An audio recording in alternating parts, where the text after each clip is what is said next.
Hi everyone, and welcome back. Before we begin, I'd like to add a content warning. We're looking at Mortal Kombat 11 and everything that entails, or in this case, entrails. You have been warned.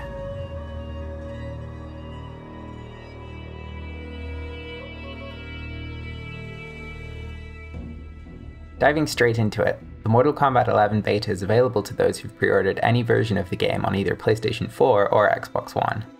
Unfortunately, PC and Nintendo Switch don't get to join in the fun.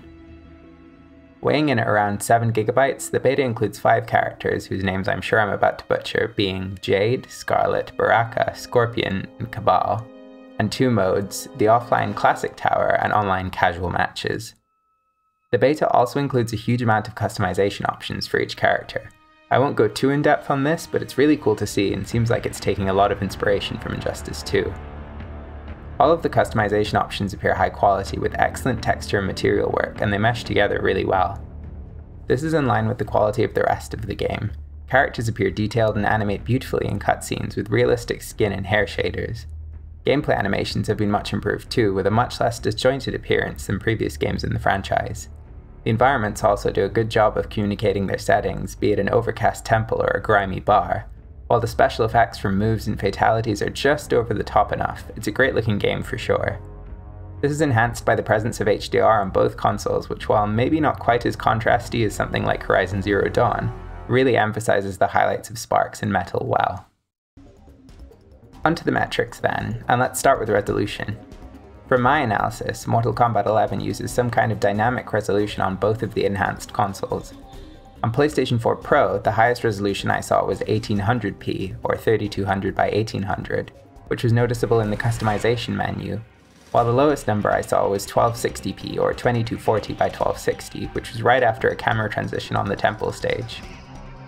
Other resolutions I noticed were 1296p and 1728p, so it's possible the game reaches a variety of resolutions between those numbers.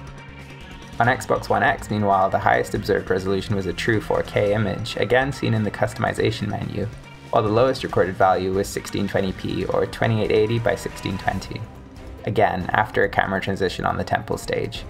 It seems to frequently check in around 1728p too. So it's safe to say that neither of the consoles are really delivering a true 4K image during gameplay.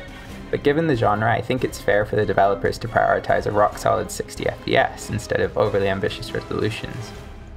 The game uses a temporal AA solution in combination with a sharpening filter to deliver a more crisp image, and it does look quite good on a 4K set, although the Xbox One X version is noticeably sharper. In terms of visual differences between the two platforms, outside of resolution I really couldn't notice much. Potentially the Xbox One X is using higher resolution textures, as evidenced by the skirting on this temple here, and possibly has better texture filtering too, as shown on the floor of this bar. Up next, performance, and to be frank, there's really not much to say in a good way. Both machines turn in excellent performance, with a pretty much locked 60 FPS during gameplay. There is one caveat: cinematic moments such as character intros, fatal blows, and fatalities output at 30 FPS.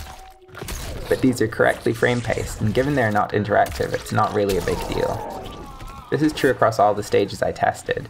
The game simply maintains a very stable frame rate. This is really important for fighting games for a few reasons. Firstly, the more frames per second, the more of a window the player has to see and react to incoming attacks. Secondly, fighting games can be quite sensitive about combo input timing. In order to successfully combo, players need to press buttons in quite narrow windows of time, and if the frame rate is stuttering, it can sometimes be more difficult than it should be to keep a combo going.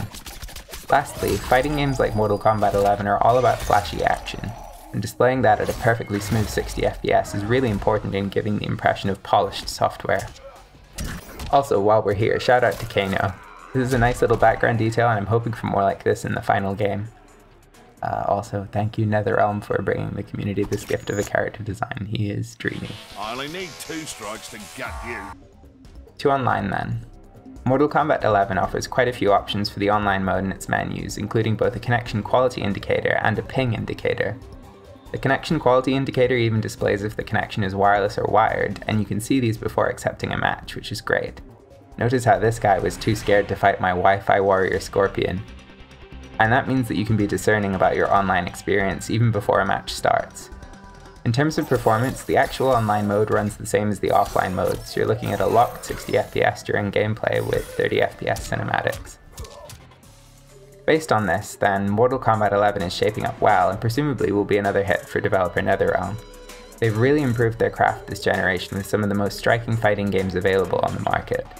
It'll be interesting to see how the final product turns out, how it scales on PC, and, of course, what the Switch port is going to look like.